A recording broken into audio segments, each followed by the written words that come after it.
On last Thursday, we got the crushing news to the Democratic Party that Gavin Newsom, their appointee, was wearing an FBI wiretap. This is going back to 2024, which means the Biden administration had so much on Newsom that they tapped his chief of staff working for him. This person's already been indicted for their own corruption tied to Newsom. And now we find out that the person who knows where the skeletons are buried, the bodies are buried, where the skeletons are in the closet, has recorded many private conversations with the most corrupt governor in the nation. Wow. Oh, and by the way, he's supposed to be their front runner for 2028. He's the only one out of the current field of candidates that has a chance at winning, because Newsom is awful, but he's also slimy and really good on camera. And that, my friends, could be enough to push him over. I don't think it would be. But if they have a snowball's chance in hell, it was going to be with Newsom. He's a lot scarier than Kamala, I'll tell you that. This is terrible for them. It looks like he's going down. And this is why Newsom is panicking.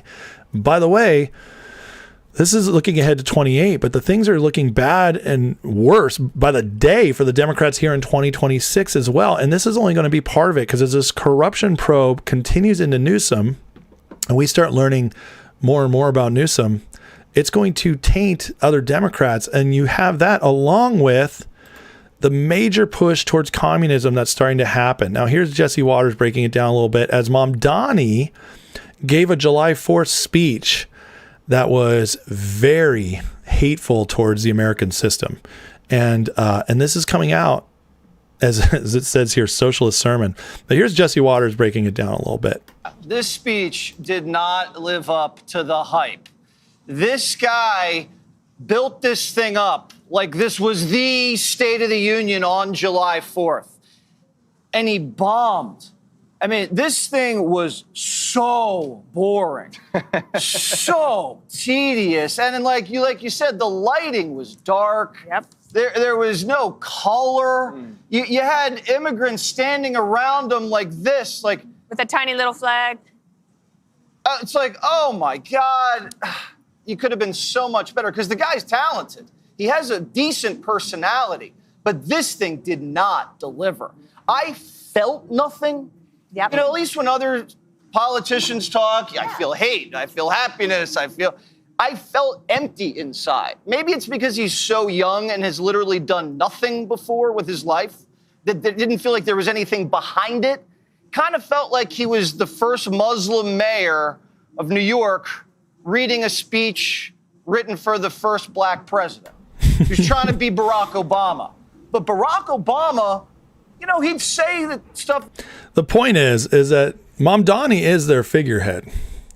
And he gave this speech that was talking terrible about America, saying basically the only good thing about America is that we can correct our mistakes in the past, that we grow. It's very, very anti-America, the America we love. And this guy is their charismatic leader. But just like communists do, they take all the joy out of everything. And again, as Jesse said, no color, no charisma. They're taking it, the more they get in power, the bleaker it gets. And people are seeing this. They're not going to want this going forward. And one of the people, first of all, in New York this last weekend with the heat wave going on, Mamdani said you can't have your ACs below 78, which anybody who knows when it's a heat wave, 78 is not that cool. But they're turning off their escalators for energy conservation. New York is starting to get a taste of what communism looks like, and this is just in time for the midterms. We're getting there. They get more and more out about it. In Europe, it's spreading so much, they're starting to double down now on content creators on YouTube. Getting worse. GB Politics, Great Britain Politics, says a message from YouTube to its content creators is verified. He warns the UK government will force them to push legacy media outlets like BBC, ITV, and Channel 4 over independent commentators and journalists. And it says here in the wording that even if your algorithm tells YouTube that you prefer independent news, it's going to push you towards the mainstream news. This is a panic move. as they're getting more and more power, they're doubling down on control, and it's going to backfire on them. Here's the warnings. Do your part by keep your power on, setting your AC to 78 degrees, turn off lights, unplug electronics you're not using. Wait until early morning or late at night to run appliances like dishwashers or laundry machines. Oh, but guess what? While all this is going on, Taylor Swift had her wedding at Madison Square Garden. Do you think they turned the AC up to 78 for Taylor Swift's wedding to Travis Kelce? I don't think so. But that's what the commies do. They consolidate power and they push their rich, beautiful people to the top, and they all get to party while the people suffer. This is just the beginning, and this is not going to go well for them. As Spencer Pratt says, the communist doesn't think to increase quality of the grid. The communist demands you decrease the quality of your life. They make you ration the things every American gets to enjoy every single time. It's true. And now we're seeing it come to the forefront. And this is why it's so bad for them come the midterms. Americans do not want communism. A very small group of Americans do. It's the college-educated rich kids who are spoiled brats who go out and vote in these primaries that nobody else votes in. 7% of New Yorkers in those districts voted in these commies. 7%. Mamdani got a little bit more of that. It was about 30% voted total. And he got the votes, the win out of that total. The vast majority of them don't support this, and they will rise up as it gets worse. But in the meantime, this is good for us as it keeps spreading. As Spencer Pratt just did a wonderful video breaking down communism. And Spencer, you know, you're not going to get him as mayor of LA, at least this cycle. But we did gain a very powerful voice for the real fight we're in. Here's a video Spencer Pratt just put out that is excellent. We all had to sit and watch that vile commie mayor sit on the wrong side of our founding fathers' desk to try and lecture us about our own history. Notice how the communist always attacks your history. The communist must attack your history. Why? Because history is what anchors you. It's what makes us attached to something.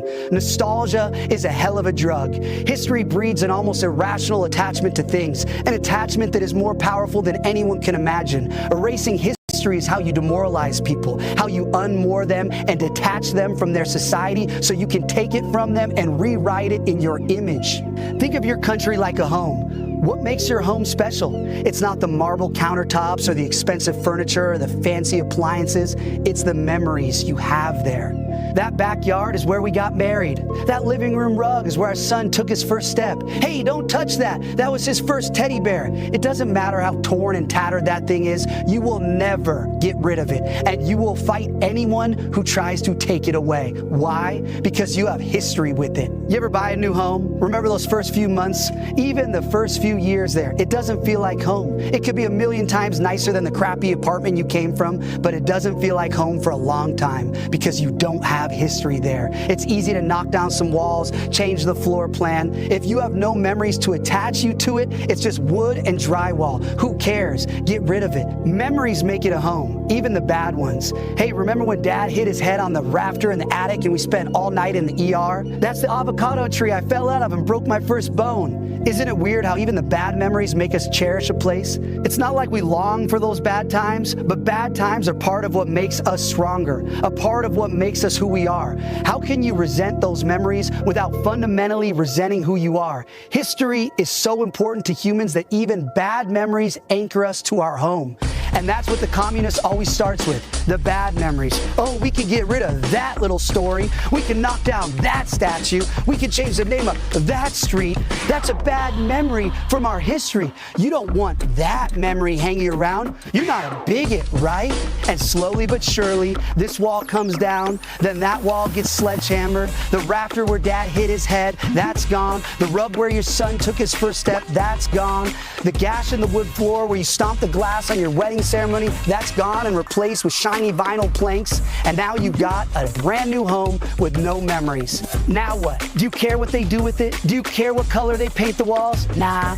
Do whatever you want. I don't care. I have no attachment to it. I have no memories with that. You love your home because of the memories you have there. And that's why the communist always must destroy your memories, destroy your history. If the communist wishes to take your home, he must first destroy your memory of it so he can erase your attachment to it and demoralize you. Mao destroyed what he called the four olds: old ideas, old culture, old customs, and old habits. If you call them olds, it makes them sound bad. You don't want that old thing. Get rid of it. But it is fundamentally human nature to cherish your history. We crave learning about our history, where we came from, who our ancestors were. That's human. But communism is an evil, anti-human religion, so it must destroy what makes us human. The communist destroys your history so he can take your home and rebuild it in his image. That's why it's your patriotic duty to celebrate today unashamed. It's okay to love America. Not only is it okay to love America, it's necessary to love America. We are the only bulwark against tyranny on this earth. When Europe descends into madness time and time again, it's our sons who cross the oceans to fight and die for freedom and human dignity. We don't let evil people destroy our history and rewrite it in their image. This is Independence Day. It's not just a number on the calendar. Don't say Happy 4th. That's commie gobbledygook. No offense, but it sounds like some fucking commie gobbledygook. We say Independence Day. Today we celebrate the men who reclaimed a beautiful slice of this earth and claimed it for God, for the values of freedom and rugged independence. Our history is messy. Our history is violent. Fuck yeah, it is. And that's why we love it. We aren't cowards. We don't turn our backs on the painful memories because they make us who we are. Be proud of our country, damn it. America is the birthplace of every great invention of the last 250 years. Like literally everything. Airplanes, spaceships, internet, telephones. As a country, we are batting 1,000. Not only is it a miracle that this radical experiment in self-governance even survived past 1776, but we are the champions of the world. Be proud of that. Be proud of your history. Millions of your ancestors fought and died to preserve it. Commie Mamdani's ancestors never bled for this country. He has no history here, so he has no attachment to our home. He has no place to rewrite our history and lecture us about what our country stands for. So celebrate today. Show some American pride. Honor your history. Raise your flag. Raise a finger and say, fuck you, communists. This is our home, and you can't have it. Today we celebrate our Independence Day. God bless America. Boom. Man, that's fire right there. That is fire. F communism. I love it. You understand, though, like what we're watching. This is very similar. This move being made now by Trump, Pratt, all this, like this as this gets in our lexicon again, the fighting America stuff, okay, or sorry, not fighting America, fighting communist stuff, as this gets back into our lexicon. All right, I love when he has Rocky hitting the Russian down.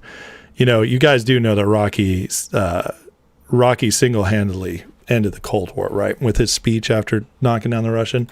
It's a historical fact. But the point I want to get to is that by all this entering our lexicon, okay, becoming normal again, becoming a part of the conversation again, it's very powerful and it's very important, because as this becomes our rallying cry, anti-communist, okay, America is the nation, like this spreads, this rises patriotism in you. There'll be people who fight it. There'll be people who like, oh, I can't, like, I don't want to be associated with Trump, but they cannot ignore the fire in their belly that rises when they hear something like this from Pratt. And the more, see, what they screwed up, you understand, before we had Republicans versus Democrats. I'm talking about to the normal people. I'm not talking about to me and you, those people who deep dive this stuff. To the average middle of the road person who is like not paying much attention, it has been Republicans versus Democrats or conservatives versus liberals, but it's still American. And so they can actually try to, a lot of people want to be peaceful. They want to hear both sides of the equation. They want to be like, yeah, you know, but I don't want to hate them. I don't want to, you know, think of them as an enemy. We just have disagreements. And that's fine. They don't see what the real enemy is. But now it's not. This this election, 2028, it's no longer because the commies took over the Republic or the Democratic Party. Now it's America versus communists. Do you understand how much more powerful that narrative is?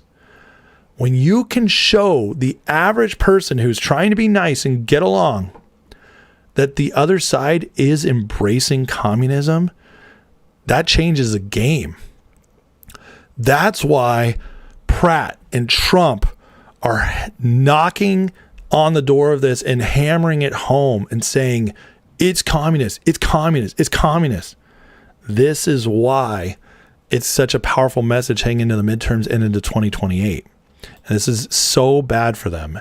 And obviously Trump, you know, in his speeches over the weekend in South Dakota and July 4th, he's hammering this home as well. In history, by the best people like you. You can be loyal to Karl Marx, or you can be loyal to America. You can be a communist, or you can be a patriot. You cannot be both. As for those who peddle Marxist lies about our heritage, or tell our children that we live on stolen land, or that our heroes were oppressors, they're doing something much worse than slandering our past. They are slandering and attacking our future. Not going to let that happen.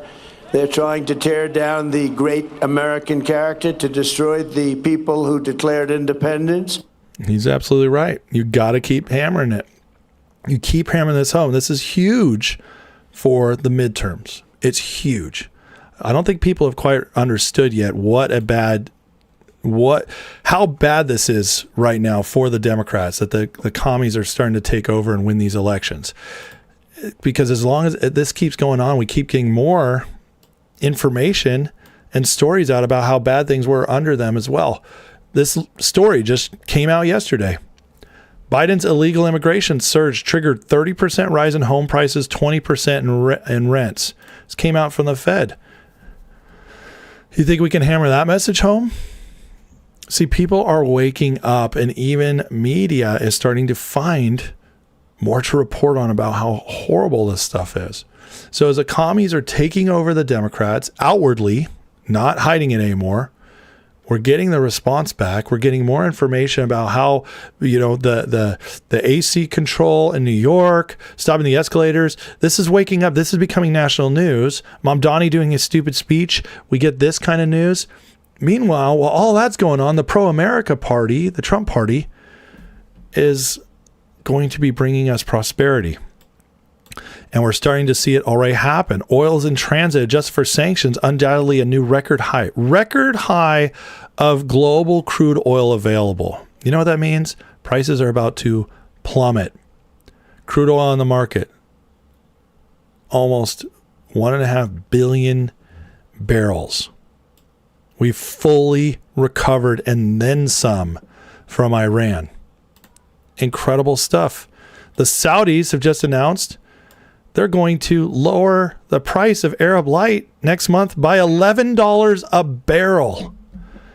According to the price list seen by Bloomberg, larger decline than $8 drop expected in a survey. Oil's about to get much cheaper. Now you have grifters out here like Mario Nafal and Chris Martinson saying that the numbers don't add up. They don't add up. It's just going to end up being more expensive. This is what we've been hearing, all this insanity. But meanwhile, as Luongo says, I guess the Saudis are in that group of people who don't know how to add or are beholden to the U.S. government. How about oil flows have been rerouted, supply tightness is loosening, and the post-war equilibrium price will reflect slightly higher transport costs. Also from the article, OPEC has agreed to new output hikes. Oil's about to plummet. It's about to plummet. People start seeing that more and more. And while that's happening, Speaker Johnson has come up with a new plan to get the Save America Act through, which could actually work. Legislation. I just decided it was best to send everybody home to go celebrate July 4th in their districts. We'll come back, gather everybody together. The big urgency is to get Save America passed. The president has that as a top priority, and so do I. We passed it 3 times in the House. We're going to try one more time on a budget reconciliation bill, and I think that will be the way to get it through the Senate and finally to the president's desk. So that's forthcoming. So they're going to try budget reconciliation. or get it into NDAA, which is the Defense Act. We've got 2 or 3 different ideas on how to make the Save America measures fit into the budget reconciliation process. As the name implies, it's got to be reconciling the budget. It's got to be tied to fiscal issues. And one of the ways to do it is to create a grant program to incentivize states to enact election integrity measures. There are other ways as well. We're discussing all those. That is going to be a big component of what we send to the Senate. Yeah, well, that's it. Spot on. Thank you for all that. So anyway, We've got 2 or 3 NDAA. So what does that mean? Well, if you put it in the NDAA, the Senate could ignore Save America as a standalone bill, but it can't ignore the defense package. So they face a clean choice: keep proof of citizenship and voter identification in the bill, or strip election security out of national security legislation in public view.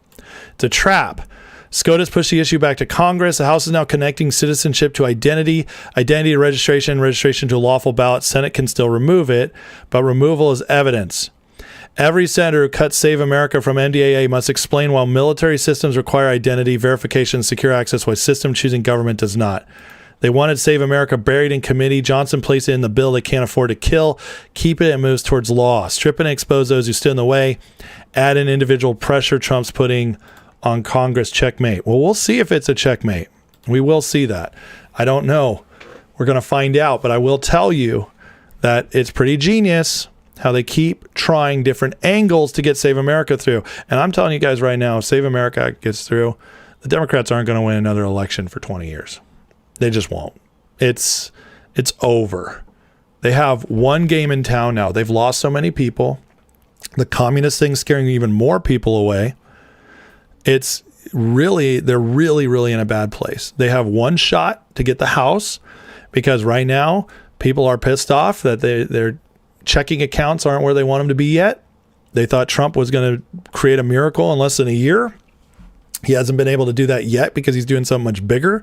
So they're going to play off that for one election cycle. That's all they're going to get with it. And then they're going to rig. And you put those two things together and maybe they could squeak out the House. Maybe. I don't think they're going to be able to, but maybe. But if you fix the rigging, it won't. It's completely done. They're so screwed. And in 2028, it's going to be that much worse, because Newsom, he might not even be able to run at this point. He's their golden child. So you're telling me Kamala Harris is going to beat J.D. Vance, Rubio, or DeSantis? What crack are you smoking? There's just no way. So if we get that through, I mean, meanwhile, the polls are all trending back in the direction of MAGA.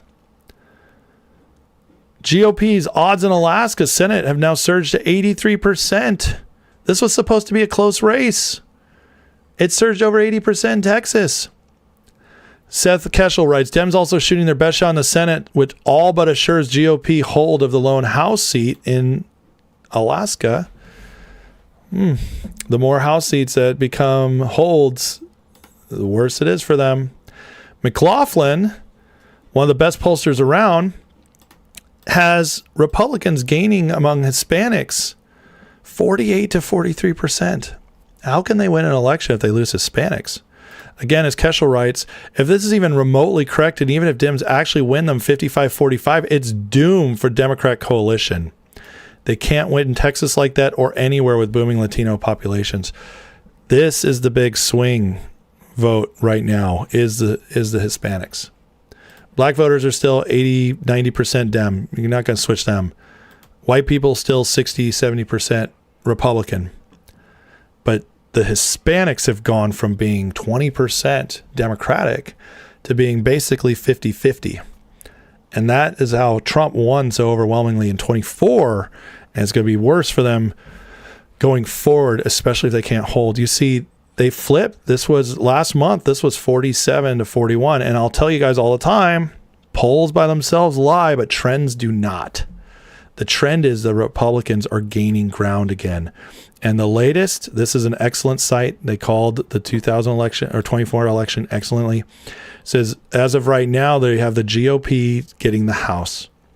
Republicans projected to win 218 seats.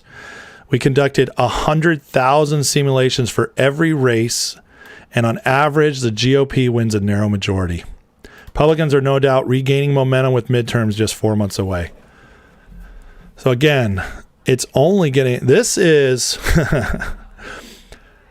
as of right now, all these polls coming out, we're still dealing with the hangover of Iran and high oil prices.